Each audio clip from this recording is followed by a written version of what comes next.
In today's world of high-speed connection, text messaging, and social networking, we often find ourselves searching for information. There are millions of blogs on the internet. News, sports, politics, and tech. But I bring it all together for you and present it in a relentlessly unconventional fashion. My name is Zenny Abraham, and this is the Blog Report.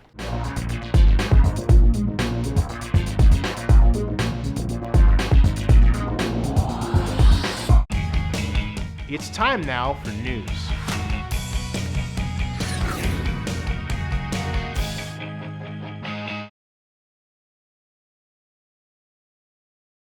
So I'm still eating. Joe's finished, and so now Joe can have at me for. See, I've been eating, and he's been doing all the talking. Yeah, that's true. Actually, I talk with my mouth full. But Joe has an announcement. You're not running for, or are you? Oh, we want to call it. It's kind of a non-announcement. How do you announce that you're not doing something? It's an announcement because people expect it. All right. Well, there had been discussion, because of an Oakland Tribune article initiated by a reporter, not by me, that I had filed papers to run for city council. I was considering doing that, but the papers I had filed were to get what's called an FPPC number in order to open a bank account to raise money for that if I ran, and I opened that a long time ago. Not the bank account, but the paperwork. And ultimately decided not to run for city council, and will continue working in the city with the different groups I work with. And if I'm going to run for office again, probably be looking at 2014. Are you going to run for mayor then? Possibly, yeah. You ran for mayor in 2010. Yeah. What was it that changed your mind? Well, I got to ask you before we finish. How did you like your food? This is gone. I mean, it was mine is still here, and they're cleaning your dishes over there, as you can see. So yeah, it's all very good. Lakeshore Cafe is a great place. So come here and support your local businesses. 3257 Lakeshore. But what was it that made you decide not to? Well, at the time I was looking into running, initially there was, at that point, a vibrant recall effort, and although I wasn't supporting the recall if it happened, I wasn't going to sit on the sidelines. I considered running, and that went away, obviously. I was looking at the at-large city council position, which is really the only race open to me. It's funny, in the city, by the way, a lot of people would say, why don't you just move to this district or that district so you can run for that? And that just seems silly. My wife and I have lived in the same house for about 22 years. I'm not going to move. I like where we live, and I love my neighborhood. You're District 4, right? District 2, right? Live right around the corner from here. Pat Kernahan is our rep. Yeah, okay. Yeah. Good rep, by the way. Yeah. Somebody I like a lot. So the answer to your question is, looked at running for the at-large city council position, and the reason ultimately I decided against that was twofold. First, I was part of a poll that looked at all the political positions in the city, and it myself as well. Who commissioned the poll? Well, this was a work with a consulting group that did this, okay. and so I paid into part of that. And the end result of that was that my numbers were pretty good. Rebecca Kaplan's numbers were also pretty good, and she's the incumbent. And after talking to a number of consultants, the strategy and the advice that was being given to me wasn't something I wanted to follow, which is that the way that you win a race like that against a popular incumbent, even if your own numbers are good, is to become extremely negative. And it's not me. It's not my style. I don't mind running an affirmative campaign and debating someone on issues. But I like Rebecca, and that would only have cast me as a bully, frankly, and it's not me.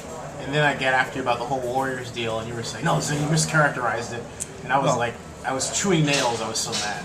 So, all right, Joe, straighten me out on camera. Okay. Well, I'm not upset about it. I wrote an editorial for the Tribune, I guess a week or so ago, about actually it was not really about the Warriors leaving. It was about my assertion, I think I'm right about, that the mayor and some parts of people in City Hall, not all, are in denial about the viability of the Coliseum City. The mayor would like to see as a solution, a panacea to our problems over there. I know enough about redevelopment to know that when we had redevelopment, we don't anymore, that the governor's taken it away, our former mayor. That in order to get private investors to come into a project like the Oakland City Coliseum, Coliseum City rather, redevelopment project, the city would have to put money into that and have a business plan for that before private money would come in. In the old model, the way this would have worked, we would have undertaken an effort to do an assessment of property tax values for the housing around that area. If we used tax increment financing, we would have looked to see the difference between the property taxes those homeowners around the Coliseum pay now and later, and we would have captured that difference, but we can't use any of that stuff right now. Here's where I disagree with you. This is why these things are damn fun. Because, Joe, this goes back to something I did in 1997. I wanted to have a privately financed redevelopment project. Yeah. But the trick is we own the land. And that land has value. Yeah. And so based on that value of land and the property itself, which we also own, that has value too. So we don't necessarily have to, quote, put money into it, tax back. Well, and the reason and my point about this was justified because Chicago has a new national trust that they just established, which is going to attract private money for public projects. They have a board and everything. Yeah. So the nation slowly is moving in that direction. Yeah. And that's why I was so vociferously. I don't disagree with any of that. Let me just finish the point that I was making. Right. I think there are other models that work, and I want to be clear about what I was saying. See, I was like, this is why Joe's so great. He's a mild man. I'm trying to goad him, and he's not going for it. He's my friend. We're having a friendly disagreement. Yes. But my point is, in terms about being in denial, you have to attract, Zenny, you know, because you've already looked into this, about $2 billion worth of private money. Right. Now, if there's no redevelopment money to put into this, if the most that we're throwing into the pot is $3.5 million for an EIR, which is an environmental impact report, which is just the very beginning of this process, and you've lost a major tenant, if we lose a major tenant in the Warriors, which means that there's already a question. No, but if it happens, I'm just saying. Yeah, it's a big. So you've got a loss loss that party was not a groundbreaking; it was a party. Right. That, Agreed. But let's just say hypothetically that happens. Okay. Then you've lost a major revenue stream from a serious tenant, right? And that's not to say that where the Warriors play isn't the venue of other things. They have concerts and other things there, obviously, enough they can produce. But the Warriors are a major tenant and a major draw. And then it's harder to attract that private money because justifiably they're going to be looking at this and saying people are getting out. And then we have the other problem, which is in the surrounding area in East Oakland, where the Coliseum is located. The part of it that is residential is unfortunately within a very high crime area and a poor area of town. And the mayor's assumption that the way to fix that there is to put in a big hotel and high-rises and retail and the rest of it invites, of course, questions on the left of gentrification and questions on the right from business people about why would we build that there if these things aren't fixed. So to my eyes, when I looked at that, and I listened also with my ears to what the mayor was saying about this, all I could remember was Hunter's Point and the promises that the 49ers made and the city of San Francisco made to the residents there about we're going to build a new park and you're going to have all these jobs and there'll be all this revenue for you and things will be better. And none of that happened. And I worry about making false promises or promises you can't keep to them. Now, it could very well be that we'll get a private investor to come in and do all this and the city won't have anything to do with it. Those deals can happen too. And if that happens, I'm certainly not against that. I'm for it. But my larger point in all of this was that if we talk about building a new Coliseum complex and redeveloping that area, it has to be a well thought out plan. It has to be something that can realistically happen. You need a leader, and with respect, I don't think that's our mayor, who has a track record of attracting private investment and who has a reputation as being friendly to business and developers, and I'm not sure that that would be the way that we characterize Mayor Quan. And you need the right kind of synergy and investment to come here. You know, too much of the time we in Oakland want to model our solutions to our urban problems after what we see working in other cities, and San Francisco is all too often the source of comparison. So the other point that I was making in this essay was we really need to stop looking at San Francisco to figure out what we should do in Oakland. Right.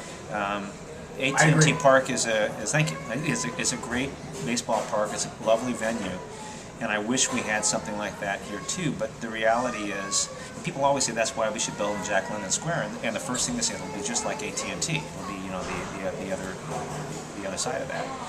And what they forget, as I said in the essay, is that AT&T Park came about not because of, but frankly independent of a development that was already happening in San Francisco, not just with UCSF coming up from one side and developing the new campus, but before that even, with the development of the South of Market area, the SoMa area, which was spurred by tech companies that wanted loft space and inexpensive office space to create that kind of tech synergy. And that's what brought restaurants and new revenues there, retail there, and started the retail move away from Union Square and to that South of Market area. And you see the development there today.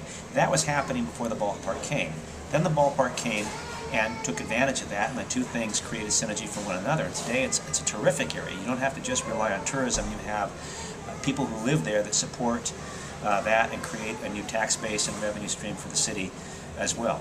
Now, we don't have that around the Coliseum. We don't have companies that are rushing to build there. We have a mayor who thinks it's a good idea to go to Lou Wolf and the Oakland A's and chide him about wanting to leave this area. And one of the executives she takes is from Clorox, a company that's moving its own workforce out of downtown Oakland somewhere else, as if Lou Wolf is going to take a lecture about civic responsibility from him. This isn't realistic. I know, but it was a good move to get the business involved because she did something that other mayors of Oakland haven't done. I gave Jerry Brown a 10-point. Jerry, you know this because Lee Steinberg was there. We flew Lee Steinberg up. 10-point plan for the Super Bowl, including calling 3 CEOs. Jerry didn't call any one of them. Okay, so for at least her to reach out on that base, I thought was a great. I'm not chiding the mayor for encouraging Mr. Wolf to stay. But the overall point that I was making writing this in the first place, Denny, was that we have to be realistic about who we are and also what are the possibilities there. Folks, we'll be right back with more from the Vlogosphere.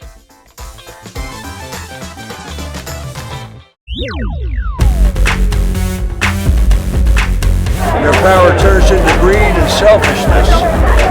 They don't care about. Okay, those guys are fabulous. You want to be the So she's making steps slowly to.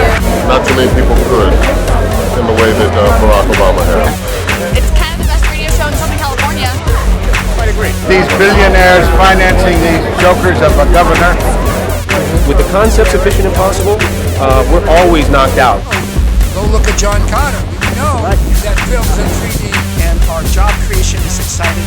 I did 2 commencement speeches last night. Ginny Cranberry, what all emperors drink. That's right. Not including everybody, but I don't know how it could not include everybody.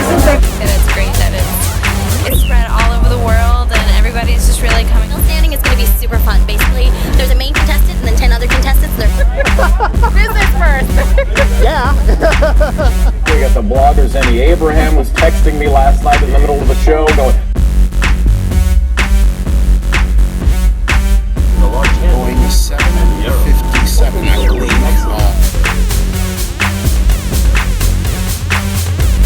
Sick and tired of this kind of shit.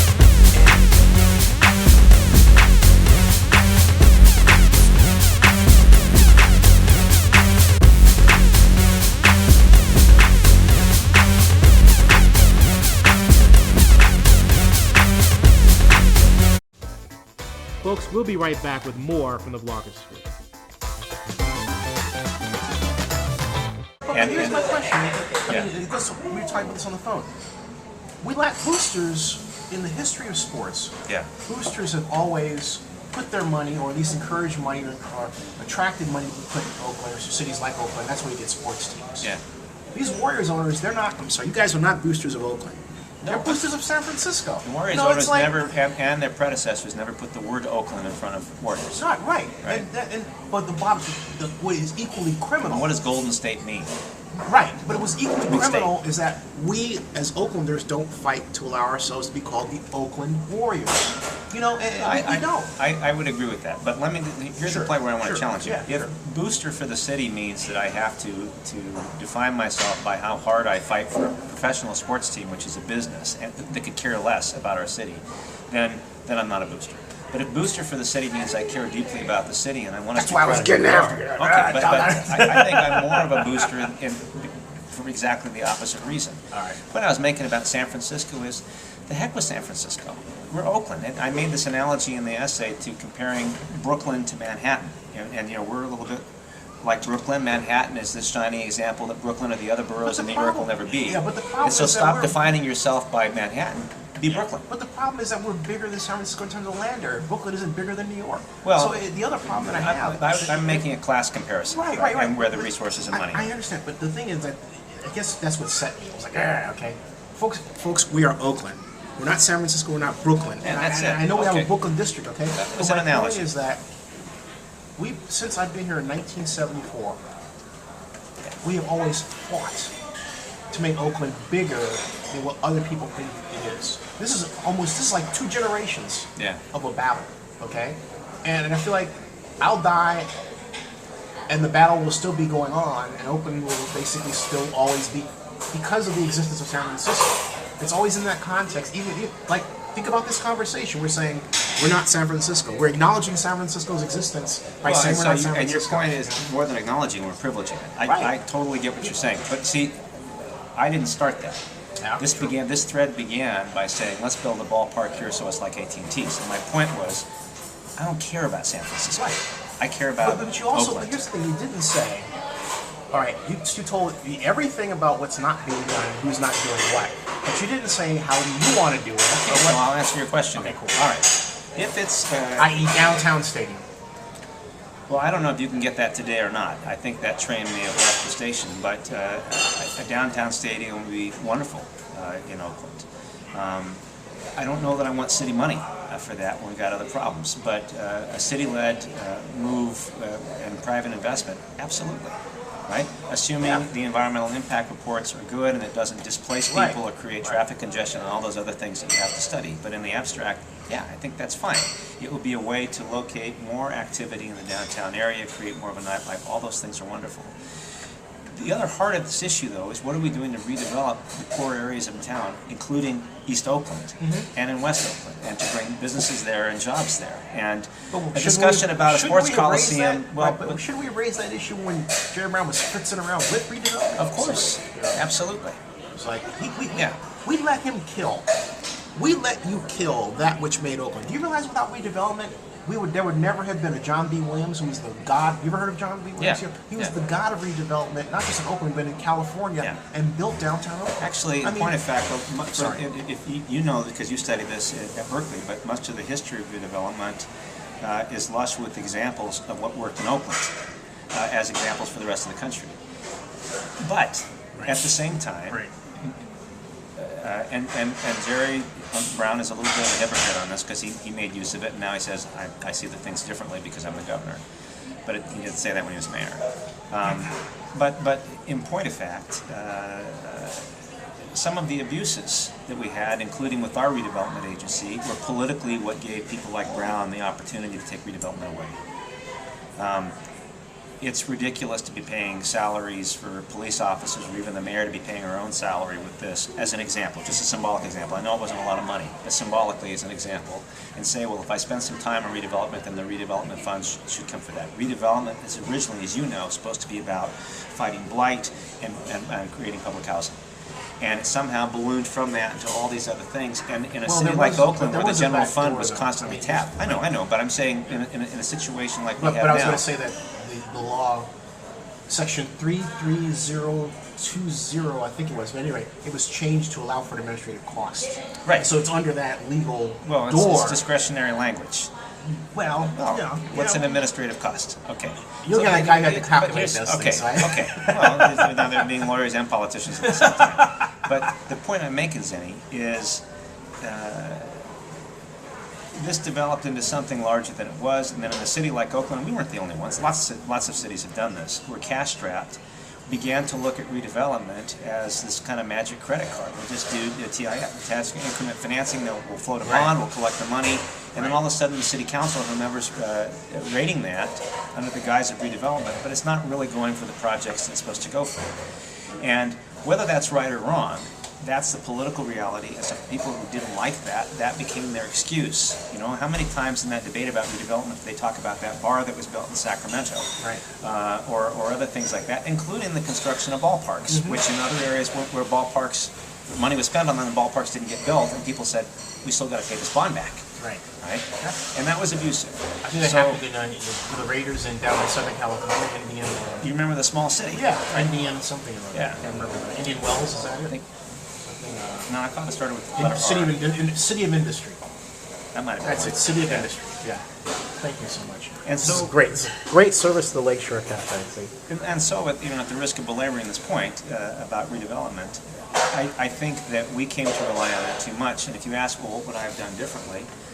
I wouldn't be using the redevelopment money that way. I would have looked at our books and said, let's just balance the budget we have. I'm really glad that Gene came out with a balanced budget this year. We should be doing that all along, and it should be a real balanced budget. And if you say that I've cut things to the bone, show the places you've cut. And if you need to raise revenues, to hire more police or do whatever you do, then have the courage to go to voters and say, you want 300 more cops? Here's what it's going to cost you. And don't do a Measure Y where you say you'll do that and then it's bait and switch and do something different. Actually use that money to hire more cops, or if you're going to patch holes in the road or whatever, do the things you say you're going to do. And not be in a situation where you're raiding redevelopment, which sort of feeds this process where the state eventually takes it away.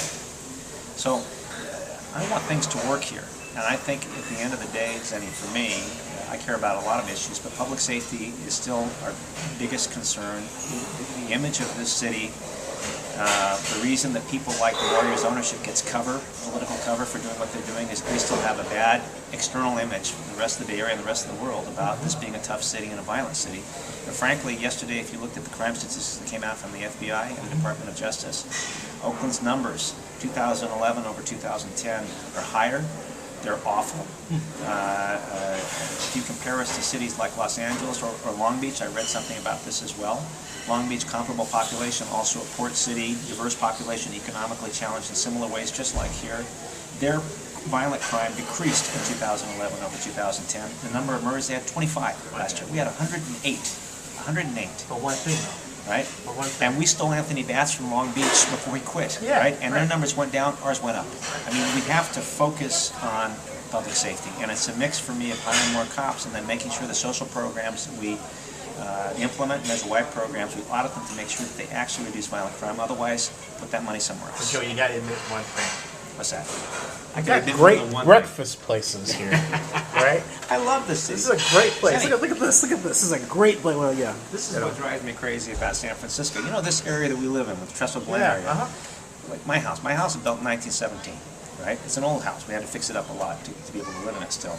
But these are all houses that were built a long time ago when people from San Francisco wanted to send their families over here because the weather was so much nicer and they come for the off-season. This is a beautiful area. We have the best running trails in the world. We have the most diverse population. We have great restaurants. We have a wonderful writing community and a vibrant arts community. Nobody needs to sell Oakland. And we have you just need to rid it of this external image about violent crime. And we have people like you and me who care about it. Absolutely. Joe? Booster with a capital B. Got it. And on that note, Joe, thanks a lot. Okay.